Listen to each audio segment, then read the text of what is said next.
આકાશવાણી અમદાવાદ વડોદરા પ્રાદેશિક સમાચાર વિભાગ રજૂ કરે છે સાપ્તાહિક કાર્યક્રમ સમાચાર દર્પણ. આજના અંકમાં ગુજરાતમાં લોકસભાની ચૂંટણીનું રણશીંગ ફૂંકાયું, ઉમેદવારી પત્ર ભરવાનો પ્રારંભ, 7મી મેના રોજ મતદાન. કાળઝાળ ગરમીને લઈને ગીરના જંગલોમાં વન વિભાગે 500 જેટલા કૃત્રિમ જળાશયો બનાવ્યા. ગુજરાતી આંતરરાષ્ટ્રીય ફિલ્મ ફેસ્ટિવલનું આ વખતે ઓસ્ટ્રેલિયામાં આયોજન. માધવપુર ઘેડના લોકમેળામાં ઈશાન ભારતની અને પશ્ચિમ ભારતની સંસ્કૃતિનો થશે સુગમ સમન્વય. ઉત્તર વાહિની પંચક્રોશી પરિક્રમામાં ભક્તોનું ઘોડાપુર અને આકાશવાણી અમદાવાદના અમૃત મહોત્સવની રંગારંગ ઉજવણી.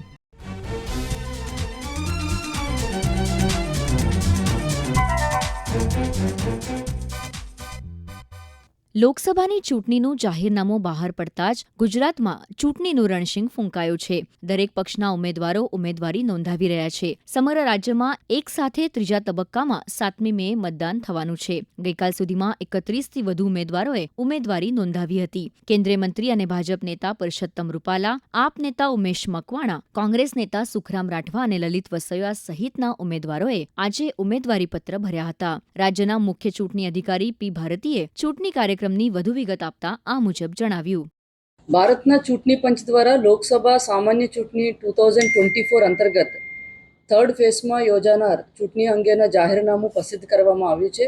જે અનુસાર ગુજરાતમાં આવેલી લોકસભાની 26 બેઠકો માટેની સામાન્ય ચૂંટણી તથા વિધાનસભાના 5 બેઠકો માટેની પેટા ચૂંટણી માટે આજથી ઉમેદવારી પત્રો ભરવાની શરૂઆત થઈ જશે.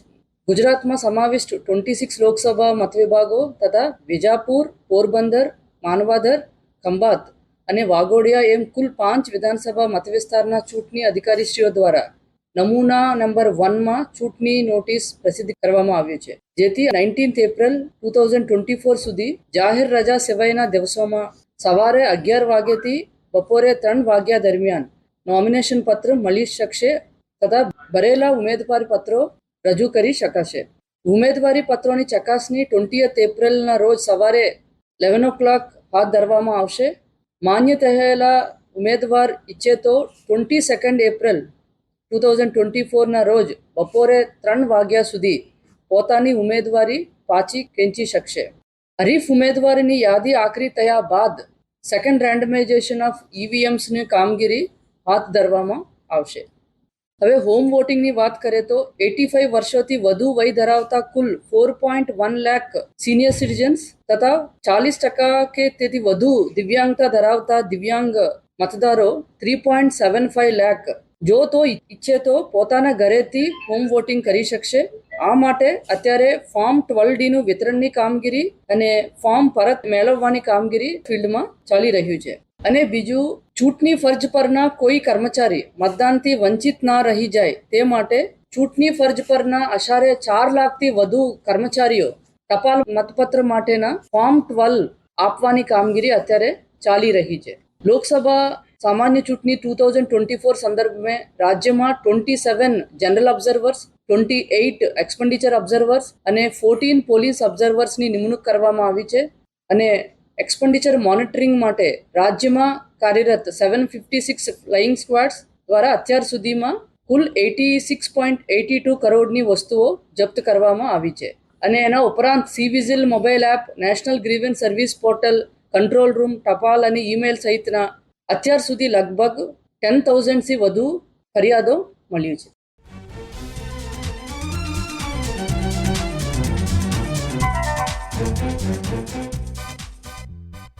રાજકીય ગરમાગરમી સાથે વાતાવરણમાં પણ ગરમી વધી રહી છે. કાળઝાળ ગરમીમાં અબોલ પ્રાણીઓની તરસ બુઝાવવા માટે વન વિભાગે ગીરના જંગલોમાં 500થી વધુ કૃત્રિમ જળાશયો બનાવ્યા છે. આ પહેલ અંગે સાસણગીરના મુખ્ય વન સંરક્ષક આરાધ્યા સાહુએ આ માહિતી આપી. नेशनल पार्क, सेंचुरी, जितने भी वाइल्ड लाइफ हैबिटेट होते हैं और वाइल्ड लाइफ एरियाज होते हैं, वहाँ पे पानी की जरूरत रहती है. और जो गर्मी का सीजन है उस टाइम में हमें ज्यादा पानी की जरूरत रहती है. पर्टिकुलरली एनिमल्स जो है वो पानी के पॉइंट उनको जो जैसे कि जो नेचुरल पॉइंट्स होते हैं वो सूख जाते हैं. इसलिए आर्टिफिशियल वाटर पॉइंट्स जैसे कि हमारे पानी की कुंडी है, कुछ सोलार से चलते हैं, कुछ विंड मिल से चलते हैं, कुछ हम वाटर टैंकर से भराते हैं, कुछ डीजल या तो इंजन या तो हैंडपंप से भी होता है. और ये सारे जो पॉइंट्स होते हैं ये उनके लिए एक लाइफलाइन जैसे बन जाता है. अगर हम गिर का देखें तो अराउंड 500 वाटर पॉइंट्स है और वाटर पॉइंट जो भरने की काम है वो जनरली हम लोग जनवरी से शुरू कर लेते हैं, जहाँ पे जैसे जैसे जरूरत पड़ती है उस विस्तार का वाटर पॉइंट भरा जाता है। और अभी के महीने में तो सारे वाटर पॉइंट्स हमको रेगुलरली भरना ही पड़ता है। और ये वाटर पॉइंट में जो भी है, जो बिग कैट्स है, लायन है, लेपर्ड है, या तो जो सांबर है, चीतल है, और छोटे छोटे जो वन्य प्राणी है, सब लोग इसके ऊपर डेफिनेटली डिपेंड करते हैं। इवन वाटर पॉइंट्स में हम लोग जूट बैग्स भी डालते हैं। उसमें कैपिलरी एक्शन में जब पानी ऊपर आता है तो उसको इंसेक्ट भी उसको यूज करते हैं। पानी के पॉइंट से जब पानी निकल के बाहर जाता है तो उसमें हर्बीवोर्स जो होते हैं, सांबर होता है, चीतल होता है, उनको भी वो पॉइंट्स काफी पसंद होते हैं और उसको मड वॉलोइंग पॉइंट्स बोलते हैं। ये सारे पॉइंट्स जो होते हैं, एक जंगल का जो एनवायरनमेंट होता है उसमें कंटिन्यूअस पानी जो है लाइफ लाइन है, कोई भी जो भी लिविंग ऑर्गेनिज्म है उनके लिए ये बहुत जरूरी है। और जो स्टाफ होते हैं, ग्राउंड स्टाफ होते हैं, दे इंश्योर कि हर जगह पे पानी इस सीजन में मिल पाए।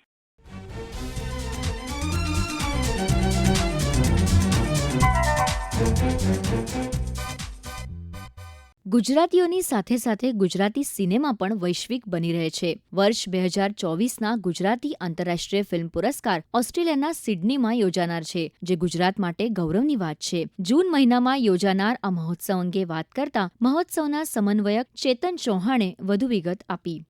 અમે લોકો છેલ્લા 5 વર્ષથી ગુજરાતી સિનેમાને એક ઇન્ટરનેશનલ લેવલ ઉપર લઈ જવાની એક કોશિશ કરી રહ્યા છીએ. એટલે અમે લોકો એવું કંઈક નક્કી કર્યું અમુક વર્ષો પહેલા કે આપણે જે ગુજરાતી ડાયસ્પોરા કે ગુજરાતી સમાજ આપણો જે જગ્યાએ છે એ જગ્યાએ આપણે આપણા કલ્ચરને લઈને જઈએ તો આમાં કઈ એવી વસ્તુ છે કે જે એ લોકોને વધારે એક્સાઇટ કરે. વી થોટ કે ભાઈ આપણે આની અંદર સિનેમા, જેમ કે ગુજરાતી ફિલ્મ છે તો ગુજરાતી ફિલ્મમાં આપણું કલ્ચર આવી ગયું, આપણી ભાષા આવી ગઈ અને આપણું જે રૂટ્સ છે એની વાતો એ પણ બધી આવી ગઈ. એટલે આ એક પ્રયત્ન અમે 2018માં શરૂ કર્યો હતો. અમે લોકો એવોર્ડ કેટેગરીમાં નથી કે ભાઈ તું સારો, તું પહેલો નંબર, તું બીજો નંબર, બીકોઝ અત્યારે ગુજરાતી સિનેમાને રેકગ્નિશન અને એક સપોર્ટની જરૂર છે. તો અમે લોકોએ ગયા વર્ષથી આ એક ફોર્મેટ ઇન્ક્લુડ કરી છે. અમે લોકોએ એક વસ્તુ નક્કી કરી કે ભાઈ આપણે એવું કંઈક કરીએ કે આપણે આ અવોર્ડની ફોર્મેટ કાઢીએ અને આપણે બધાને જ એપ્રિશિએટ કરીએ. એટલે અમે લોકો સિલેક્ટેડ ફિલ્મોને લઈને જઈએ છીએ. એ લોકોના સાથે કનેક્ટેડ, એ ફિલ્મની અંદર જે પ્રકાશ હોય એ લોકોને અમે ત્યાં લઈને જઈએ છીએ. અમે 3 દિવસનું ઇવેન્ટ કરીએ છીએ. અમે એક ઇન્ટરનેશનલ ફોર્મેટ ઉપર આ કરીએ છીએ. એટલે આ વર્ષે 5મું વર્ષ છે એટલે અમે થોડુંક મોટા સ્કેલ ઉપર કરીએ છીએ કે ઓપરા હાઉસ છે ઓસ્ટ્રેલિયા સિડનીનું, ત્યાં આગળ આપણે opening film, opening red carpet, આપણું ઓપનિંગ ડેનું ઇવેન્ટ 28 જૂનના થવા જઈ રહ્યું છે. આપણા બીજા ગુજરાતી સ્ટાર્સ, આપણી જ્યુરી, આપણા ફેસ્ટિવલ ડિરેક્ટર્સ, ઓસ્ટ્રેલિયાની ફિલ્મ ઇન્ડસ્ટ્રી, ઓસ્ટ્રેલિયાના લોકો, મોસ્ટ પ્રોબેબલી આપણા બ્યુરોક્રેટ્સ હશે, ઇન્ડિયાના એમ્બસીના લોકો, અને અમે ત્યાં ઇન્વાઇટ કરીશું. એન્ટરટેનમેન્ટના દ્વારા અમે ગુજરાતી સિનેમાને દુનિયાના અલગ અલગ જગ્યાએ લઈ જવા માંગીએ છીએ અને અમે આશા રાખીએ છીએ કે વધારે ને વધારે લોકો આવે, એનો ફાયદો લે અને વધારે ને વધારે લોકો આને જુએ.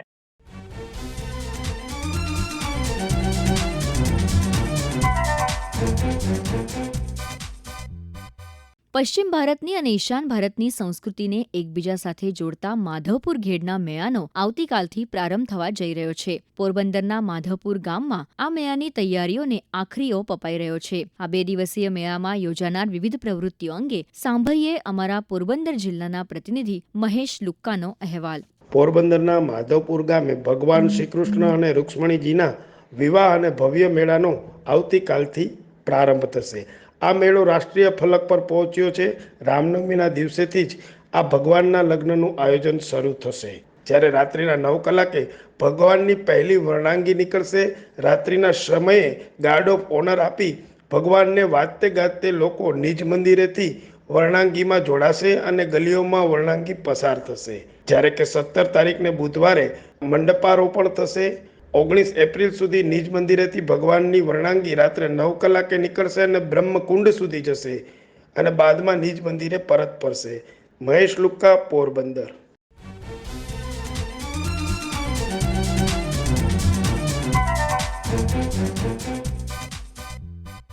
ચૈત્ર મહિના દરમિયાન યોજાતી માં નર્મદાની ઉત્તરવાહિની પંચક્રોશી પરિક્રમામાં વિવિધ રાજ્યોમાંથી હજારોની સંખ્યામાં શ્રદ્ધાળુ ભાગ લઈ ધન્યતા અનુભવે છે. આ પરિક્રમાના આધ્યાત્મિક મહત્વ અંગે વાત કરે છે નર્મદા પુત્ર સાવરિયા મહારાજ. નર્મદાજીની અસીમ કૃપાથી 7 કલ્પના પ્રારંભમાં છેલ્લા 7 કલ્પના પ્રારંભમાં આ પરિક્રમા મહાનર્મદાજીના આદેશથી માર્કંડ ઋષિએ પ્રારંભ કરેલો.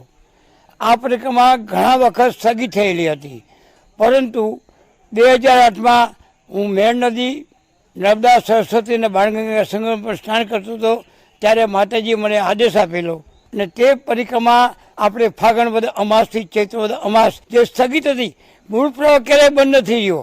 લોકો કોઈ રામનવમી, કોઈ પૂનમ, અમાસ, તેરસ, એકાદશીના કરતા હતા.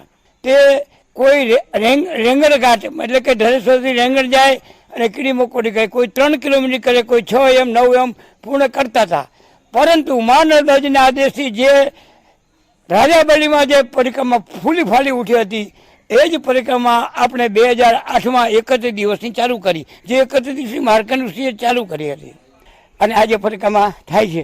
મને વિશ્વાસ છે કે આ પરિક્રમા આ વખતે ગઈ વખત કરતાં વધારે સંખ્યા આવશે અને હું તો ત્યાં સુધી કહું છું કે ચંદ્રલોકમાં માનવની વસ્તી થશે ત્યારે હેલિકોપ્ટરમાંથી પરિક્રમા કરવા માટે 14 લોકના જ્યાં જ્યાં મનુષ્યની વસ્તી આવશે ને આવશે.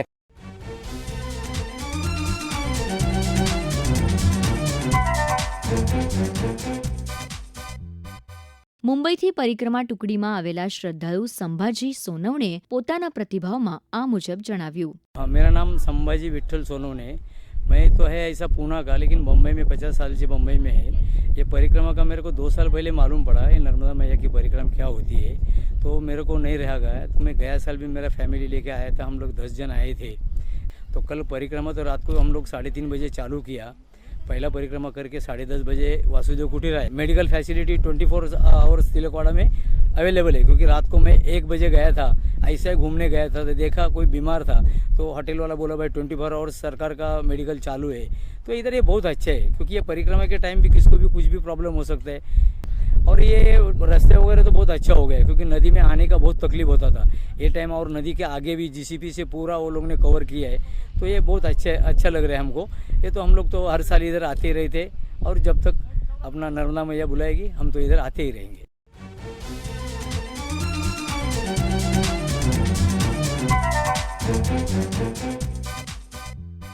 આકાશવાણી અમદાવાદનો આજે સ્થાપના દિવસ છે. 16 એપ્રિલ 1949ના રોજ આકાશવાણીનું અમદાવાદ કેન્દ્ર અસ્તિત્વમાં આવ્યું હતું. આકાશવાણી અમદાવાદના અમૃત મહોત્સવ નિમિત્તે કાર્યાલય અધ્યક્ષ NL ચૌહાણે તમામ કર્મચારીઓને શુભેચ્છાઓ પાઠવી છે. आकाशवाणी अहमदाबाद के 75 वर्ष पूर्ण होने के शुभ अवसर पर आकाशवाणी परिवार के समस्त अधिकारियों, कर्मचारियों को एवं श्रोताओं को बहुत बहुत शुभकामनाएं. आकाशवाणी अहमदाबाद का यह सुरीला सफ़र अपने 76वें वर्ष में प्रवेश कर रहा है. इसके साथ जुड़े सभी कलाकारों एवं श्रोतागणों को मैं हृदय से आभारी हूँ, क्योंकि इनके सहयोग के बिना यह सफ़र इतना आसान नहीं होता. आशा करता हूँ कि आगे भी निरंतर आप सभी आकाशवाणी से रेडियो के माध्यम से इसी तरह जुड़े रहेंगे. કાર્યક્રમ વિભાગના વડા અને સહાયક નિયામક મૌલિન મુનશીએ ઉજવણીની વિગતો આપતા આ મુજબ જણાવ્યું. આકાશવાણી અમદાવાદ કેન્દ્રની સ્થાપનાને 75 વર્ષ પૂરા થતાં આકાશવાણી અમદાવાદ કેન્દ્ર ખાતે એની ભવ્ય ઉજવણી કરવામાં આવી. એક સાંસ્કૃતિક કાર્યક્રમનું આયોજન કરવામાં આવ્યું. લોકસંગીતનો કાર્યક્રમ રાખવામાં આવ્યો, જેમાં કલાકારોએ ખૂબ ધૂમ મચાવી. સ્ટાફના લોકોએ ગરબા ગાયા. આકાશવાણી અમદાવાદને 75 વર્ષ પૂરા થતાં એક સરસ મજાની કેક બનાવવામાં આવી, કેકનું કટિંગ કરવામાં આવ્યું. સૌથી મહત્ત્વની વાત એ છે કે સેલિબ્રેશનની સાથે સોશિયલ કોઝ એટલે આપણી જે આકાશવાણીની જે સામાજિક જવાબદારી છે એના ભાગરૂપે થેલેસેમિયાગ્રસ્ત બાળકો હોય એને અત્યારે બ્લડની ખૂબ જરૂર છે. આમે ઉનાળામાં બધી બ્લડ બેન્કો હોય એમાં બ્લડ ખૂટી પડતું હોય છે. તો આકાશવાણી કેન્દ્રએ નક્કી કર્યું કે આપણે એક બ્લડ કેમ્પનું આયોજન કરીએ. તો આકાશવાણીના સ્ટુડિયોઝમાં સવારે 11 થી 5 સુધી અમે એક બ્લડ કેમ્પનું આયોજન કર્યું, જેમાં સ્ટાફના સભ્યો અને એના પરિવારના સભ્યોએ ખૂબ ઉત્સાહપૂર્વક રક્તદાન કર્યું અને અમે એ રીતે આની ઉજવણી કરી.